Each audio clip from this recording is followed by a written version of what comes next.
everyone, this is Bearded Zeno, and on a nearly daily basis, someone somewhere asks me what's my certain opinion on a Alien or Predator movie, or even an Alien vs. Predator movie. Previously, we've covered the original 4 Alien movies, all 3 Predator movies, and now we're moving on to Alien vs. Predator. And let's talk about the first one. Because, I actually really fucking enjoy this movie. This is the definition of a popcorn movie. Sure, it's flawed. Sure, it's the plot's a little rushed inside of it. Some of the stuff doesn't make sense, but it's not supposed to. You're just supposed to enjoy the ride that it's on. It's a true summer blockbuster movie. That's what it was that came out in October. Oh well. Seriously though, I do enjoy this movie. This is a true definition of a popcorn flick. It is a roller coaster ride. Build up, and then to the end. That's the way it should be. And that's, like I said, not canon. Not canon. Neither one of these next 2 movies are, this or AVP. They're not canon. And I'm perfectly okay with that because this is a fun what-if movie. It is a comic book movie.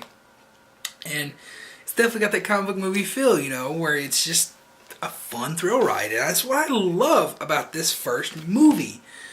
A lot of people really don't give W.S. Anderson credit because a lot of his movies aren't up to par. But I feel like this is the one true movie that he's ever made that is legit amazing. I really, really do enjoy this movie. And you notice that I actually don't even own either AVP movies on Blu-ray. So, yeah. That's because I don't care for the sticker spoiler alert for the next video. And usually it's a 2-pack with AVP and AVP Requiem, and I don't, no. I care about this one. If I could ever find this one solo on Blu-ray, for an unridiculous price and it's not used, I'd pick it up. But yeah.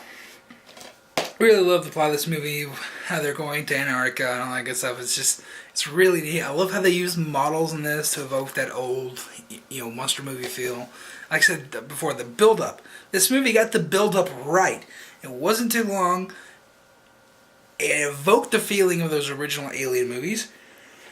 Oh, pardon me. And even Predator. Predator has a very similar build-up to this, And that's one thing I remember in the marketing materials that Paul W. Anderson was talking about when he was promoting this. He says that he thinks that was the biggest flaw with Alien 3 and Alien Resurrection, is going to just kind of throw you right into the action. Alien Resurrection more so than Alien 3, but with the original Alien, you don't even see the facehugger until 45 minutes in, and with Aliens, you don't even see the first alien until an hour in.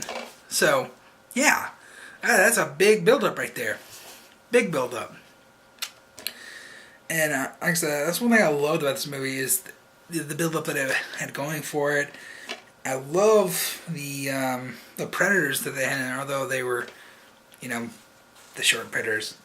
I like the designs themselves. NECA's got some really cool figures coming out for these guys. I can't wait to get them because they look really cool.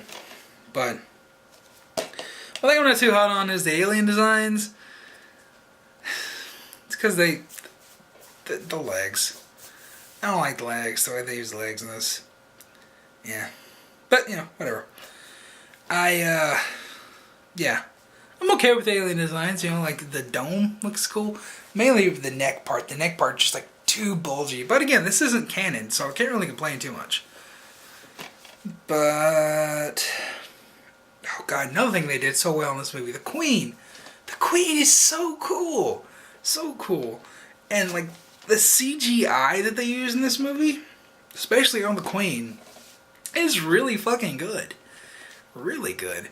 I mean, there are definitely times where you can say, oh, that's CG, but I think for the Queen, the reason the CG for it looks so good because they had the actual physical Queen 1-to-1 scale replica there on the set that they were shooting with. So it was a lot easier for the digital modelers to replicate that because they had the actual thing there that they could just copy the way it looks. Pardon me. And God, that ending of that movie was so good, so good. Like I said, it does copy a lot of what happened in Aliens and other movies, and that's kind of the trope whenever you go into sequels down lines and spin-offs like that. It has to pay homage and stuff like that. The one thing I really don't like about this movie, but yet again, it doesn't really hurt it, is the PG-13 rating.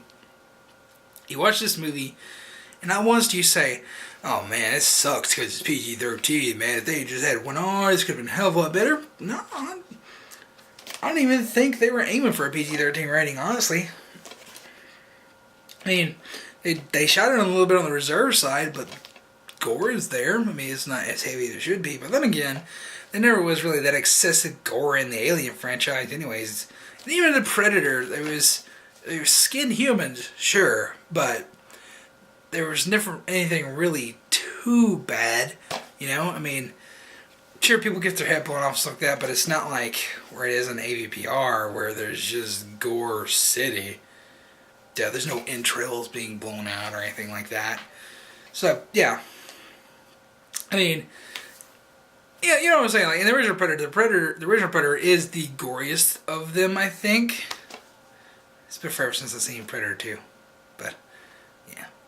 But I think that the Predator side is the most gory out of all of them. So, that was kind of lacking for the Predator in this. But when you look at the Alien movies, the only real gory scene in any of them is the chest burster scene in the first one. That's the only one that is legit inducing with gore.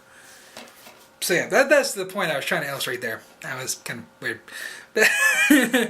But overall, I really, really do enjoy Alien vs. Predator. And I gotta pick this up on Blu-ray. Like, this is the only one that I don't have on Blu-ray. I have Predator 2 on Blu-ray, for God's sakes. I gotta get this. Now we gotta talk about the next one, don't we? Stay tuned for that.